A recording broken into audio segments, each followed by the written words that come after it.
네, 그렇습니다. 예, 그렇습니다. 이번에 이 예산안 2025년도 예산안 보면 윤석열 대통령께서 이 국무회의에서 지난 정부가 5년 동안 400조 이상의 국가 채무를 늘려 재정 부담이 크게 늘면서 이번 정부가 일하기 어렵게 됐다 이런 말씀하셨어요? 사실입니까? 네, 17년부터 22년까지 국가 채무가 416조 원 는 거는 맞습니다. 뭐 코로나 위기를 대처하는 뭐 그런 과정도 있었겠죠? 네, 그런 내용도 일부. 그때도 차관님은 기재부에 계셨잖아요. 네, 그렇습니다. 예, 그럼 이때 기재부 공무원들이 다 위법한 행위를 하신 거고 다 무능한 기재부였던 거네요? 이게 2020년 지난 정권의 책임이라고 하면은 물론 국정 운영에 대통령의 통수권도 있겠지만 경제 관료들이 제대로 못했다는 의미도 있는 거 아닙니까? 그러면 윤석열 대통령께서 기재부 관료들을 호통치셨어야지. 또 경로 잘하시잖아요. 경로하셨어야지. 왜 전 정권 탓만하고 기재부는 가만히 둡니까? 어떻게 생각하세요? 저희 재정 당국에서도 코로나라는 상황이 있었지만 조금 더 효율적으로 재정 운영을 했어야 된다고 생각을 합니다. 네, 잘 모르시더라도 윤석열 대통령께서 공부 안 하시더라도 그런 공부를 좀 시켜주세요. 그러면 기재부에서 이런 설명을 잘 하셔야 된다 보고요. 지금 이번에 여러 가지 이 세수 결손이나 여러 가지 이 예산에 대한 감액 등의 이 여러 영향들이 있는 것 같은데 허리띠를 졸라매야 된다 이런 얘기도 하시고 그런데 이 검찰과 국정원 등 권력기관의 기밀성 예산은 증가한 것으로 보입니다. 여러 가지 지금 뭐 검찰의 특활비를 포함해서 또 정보보안비 이번에 국정원에서 포함시키셨던데 다 포함하면 4.5% 정도 증가했어요. 정부 예산안 총지출 3.2%보다 더 증가한 수치인데 이건 어떻게 설명하실 수 있습니까? 도대체 기재부는 검찰 특활비 제가 법사위 예결소위 위원장으로 다 봤는데 어떤 도대체 집행 내역도 없고 심의도 없고 입증도 안 된 불투명한 예산인데 무슨 근거로 증액을 시켜주신 거세요? 답변하십시오. 검찰 특활비 같은 경우는 우리 의원님 잘 아시다시피 수사나 범죄 정보 그리고 최근에 늘어나고 있는 마약이나 보이스피싱 대응을 위해서 크게 이제 조금 증가한 것으로 그렇게 알고 그러니까 마약과 보이스피싱에 얼만큼 몇 퍼센트 쓰시는지 기재부 차관께서 안다는 얘기세요? 검찰이 그러면 특활비나 특경비 다 보고 받으셨나요? 아니요, 그 특활비의 세부 집행 내역에 대해서는 저희 뭐 그쵸. 집행 지침에 따라서 검찰이 아니 자체적으로 모르는데 어떻게 무슨 근거로 도대체 증액을 해주신 거예요 도대체? 그거 좀 설명을 해주세요. 저도 도저히 이해가 안 가서 가급적이면 저희 법사위에서도 이 업무 추진비나 국내 여비, 출장비 등은 다 정부 원안대로 보존시켰습니다. 사실 집행 내역 제출도 안 했거든요. 그래서 심의 자체가 어려웠는데 특활비와 특경비에 대해서는 뭐 마찬가지로 업추비와 비슷하게 제출하지 않았지만 몇 차례 결산심사 과정에서도 국정감사 과정에서도 경고를 했는데도 불구하고 1, 2차에 걸친 예산심사 과정에서도 얘기했는데도 근거가 없어요. 그런데 어떤 근거로 증액해 주셨는지 정말 궁금해서 저희 기재부에 좀 여쭤보고 싶습니다. 의원님, 검찰 특활비는 지난 그 15년 이후부터 계속적으로 지속적으로 효율화를 해왔습니다. 18년도에는 180억이었고요. 그리고 2020년에는 94억에서 계속 80억 수준으로 계속 유지를 해온 상황입니다. 뭐 감액을 해온 추세이긴 했지만 특활비는 감액이지만 결국 특경비로 이전해서 계속 전체적인 총량은 전 증액해 왔다고 보는데요. 예를 들면 감사원도 22년까지 1억 원 정도 쓰던 택시비를 4억 5천이나 쓰고 있습니다. 심지어 국내여비 출장비에서 1억 1천만 원 이 전용시켜서 5억 6천이나 썼어요. 그 출발지도 가관이었습니다. 지금 전 국민이 분노하고 계신다는 걸 잘 명확히 아시면서 도대체 감사원은 도대체 출퇴근을 왜 오후 2시에 4시에 자기 집도 아니고 감사원 직장 업무 소재지도 아니고 도대체 이 노래방이나 마사지샵 이 찍히는 그런 상태에서 4억 5천이나 예산을 배정해 줍니까? 22년까지 그러면 감사원은 1억 정도 썼었는데 왜 증액이 4배나 된 이유가 뭡니까? 갑자기 감사 업무가 택시를 타고 다녀야 될 정도로 많이 증가했나요? 감사원 그 특활비를 말씀을 하시는 게 아니고 특정 비목을 말씀하시는 감사원의 택시 업무용 택시비 말씀드렸습니다. 4억 5천 편성되어 있는. 업무용 택시비에 대해서는 저희가 아직 체크를 하지는 못했습니다. 그 업무용 택시비 결산은 뭐 보고 받으셨어요? 기재부에 제출했던가요? 아니요, 뭐 업무용 택시비 사용이라는 게 아마 전체적으로 수용 비목에 다 포함이 되어 있는 것 같은데요. 네. 그것까지 저희가 뽑아내서 확인하지를 못했습니다. 정말 단 한 푼도 국민의 세금 소중한 거 아니겠습니까? 그런데 어찌됐건 예산을 편성하시는 기재부에서 각 부처 또 감사원은 독립기관이긴 합니다만 이 여러 가지 결산에 대해서 좀 더 심도 있게 살펴봐 주셨으면 좋겠습니다. 이번에 올해 약 30조 원의 세수 결손에 대해서 여러 가지 지방자치단체에서 여러 정말 볼멘 소리가 나오고 있습니다. 지방의 타격이 큰데요. 지난해 18조 6천억을 집행하지 않아서 지방정부와 교육청을 허덕이게 했던 지방교부세, 지방교육재정 교부금이 올해 6조 5천억이나 내려보내지 않다고 합니다. 정말 그러면서 소위 정부 쌈짓돈이라고 불리는 예비비 예산은 크게 또 증액을 시키셨어요. 올해 4조 2천억, 작년 대비 지금 6천억 정도, 14%나 올해 4조 8천억, 올해 이제 본 예산 대비 6천억이나 많이 편성하셨습니다. 14.3%. 이렇게 정부 예산 다 줄인다고 하고 세수 결손 많다, 세수 펑크 났다고 표현하면서 도대체 쌈짓돈인 예비비는 왜 이렇게 증액을 급격히 시키신 건지 설명해 주시겠어요? 네, 의원님, 예비비는 쌈짓돈이 아니고요. 정해진 그 규정과 절차, 요건에 따라서 엄정하게 집행이 된다는 말씀을 드리고요. 그리고 예비비는 그동안 저희가 일반 회계 규모, 총지출 규모가 아주 커왔습니다.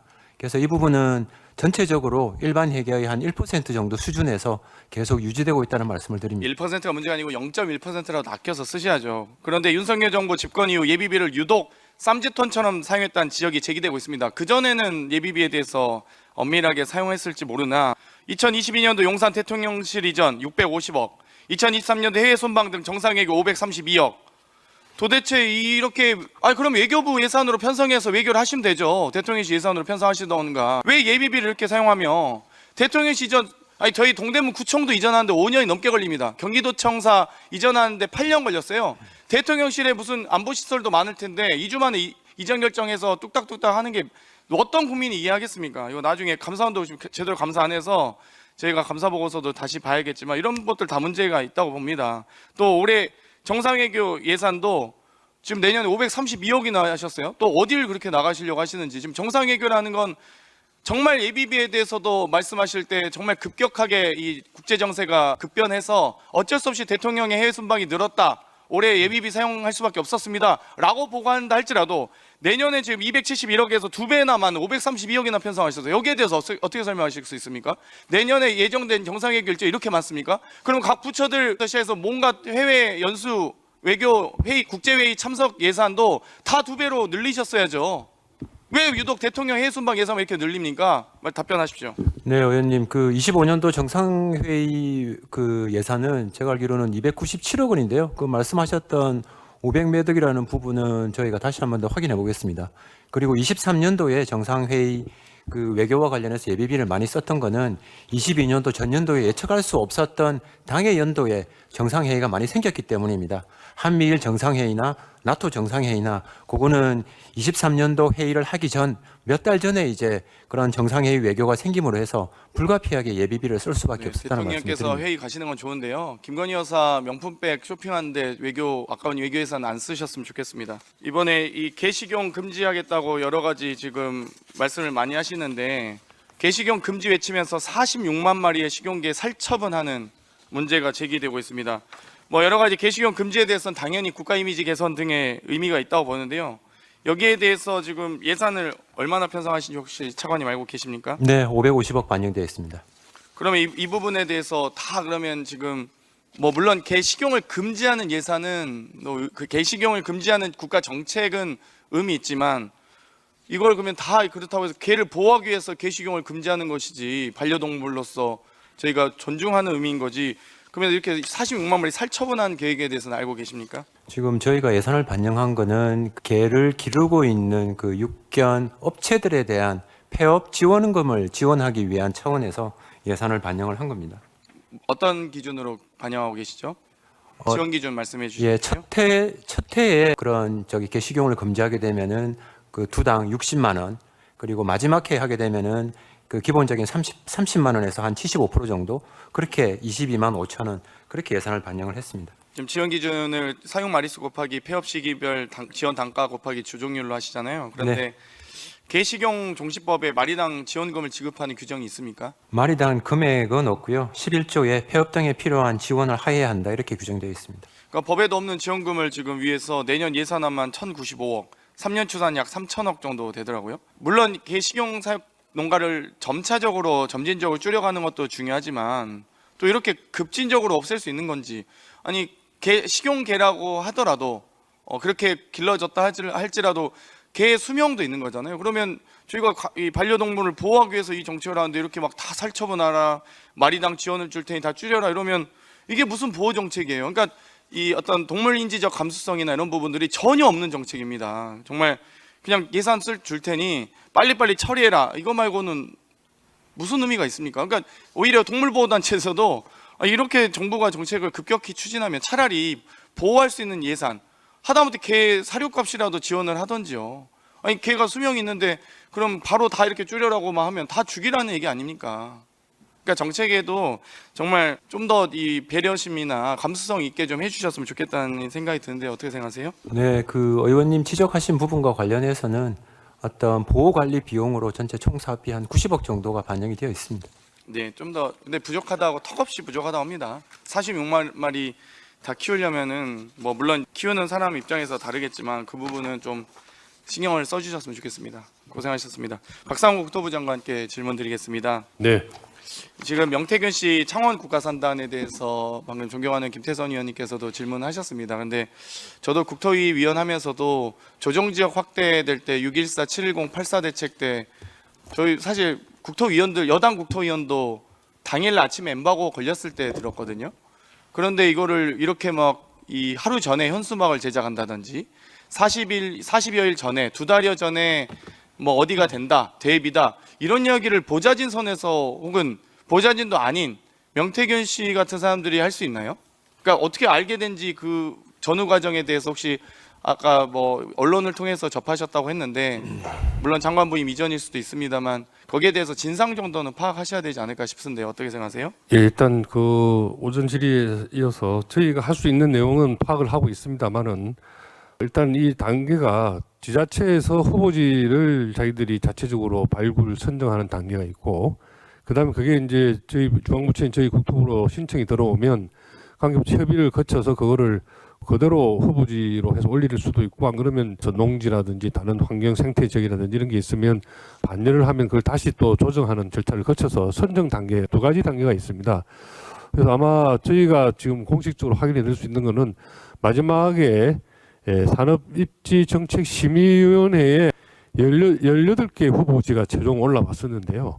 그때 그중에서 4개가 마지막 떨어지고 14개가 선정이 됐습니다. 이 선정된 후보지에 대해서는 그 다음 날이 이제 그 국가산업입지심의위원회라고 공식 확정되는 절차가 있습니다. 그 전에 평가위원회고요.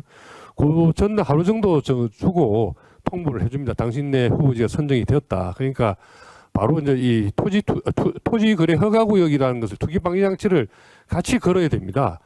그것 때문에 하루 전에 통보를 해주는 것이고 그 전에는 사실 언론에 보도되고 한 것들은 창원시 단계에서 많은 후보지를 물색하는 단계에서 아마 이루어졌던 일인가 아닌가 생각을 합니다. 그거는 지금 이제 저희가 알기로는 창원지검에서 아마 여러 가지 건과 같이 병합해서 수사를 하고 있는 것으로 알고 있습니다. 창원시에서 기초단체에서 국가산단 지정에 대해서 물론 부지에 대한 의견을 제출할 수 있지만 의견이 아니고 신청을 하는 겁니다. 결국 뭐 신청을 하지만 예. 선정 자체는 국토부 최종 확정 절차는 권한이잖아요. 국토부에서 하지만요. 그러니까요. 그거를 후보 이 지역을 해달라고 하는 건 국토부가 하는 게 아니고 근데 해당 시에서 국토부가 하는 그러면 겁니다. 이렇게 허술하게 실사를 했다는 말씀이신가요?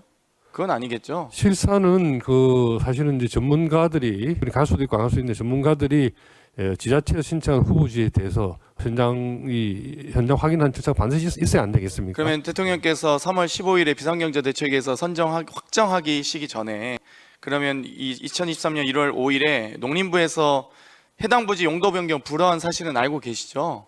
국토부가 그것까지 포함해서 어찌되건 농지 보전 가치가 높다는 것으로 농림부 판단이었던 거 아니겠습니까? 그럼 그걸 포함해서 국토부가 검토하신 겁니까? 그런 것들을 창원시가 그걸 고려하지 않고 창원시가 1차 제출하신 올린 것에 대해서 아마 농림부와 환경부 등과 합의를 했을 텐데요.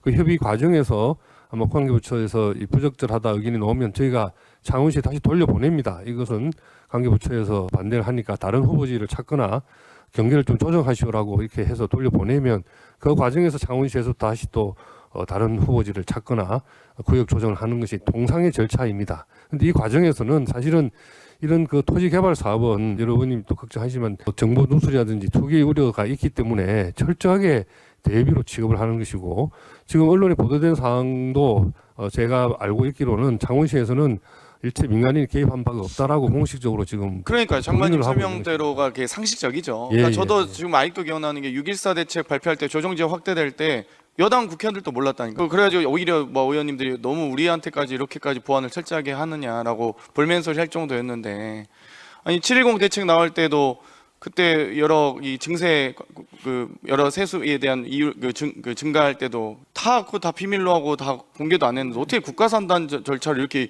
2달 전부터 이렇게 알고 이렇게 지내는 게 참 저도 황당하다. 그건 그래서 저희도 마찬가지로 국토부에서 좀 언론 감찰하셔야 됩니다. 근데 이거 선정 과정에서 국토부가 창원시가 외압을 행사해서 혹은 창원시가 뭐 외압을 행사할 수도 없겠지만 한다고 해서 국토부가 압력을 느끼십니까?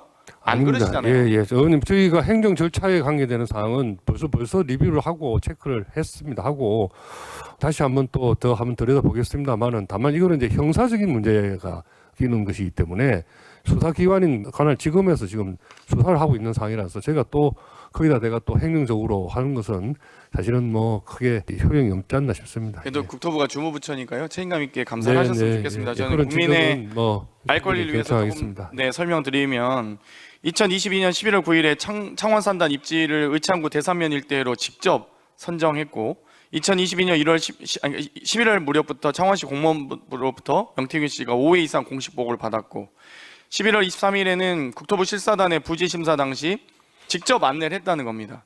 또 같은 날 김영선 전 의원에게 김건희 여사에게 보고할 홍보물 작성을 지시했고 22년 12월 28일에 국회의원을 대상으로 한 창원 산단 유치 지지 서명을 지시하기까지 합니다.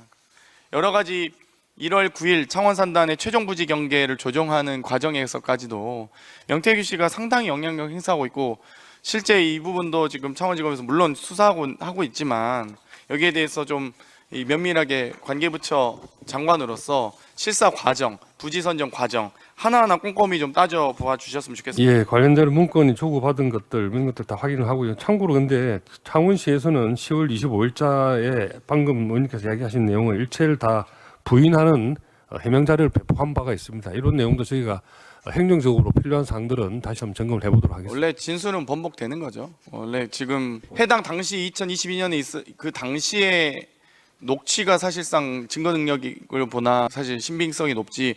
지금 검찰 가서 진술한 거야 뭐 당연히 본인이 면죄부 받기 위해서 노력하는 것 아니겠습니까?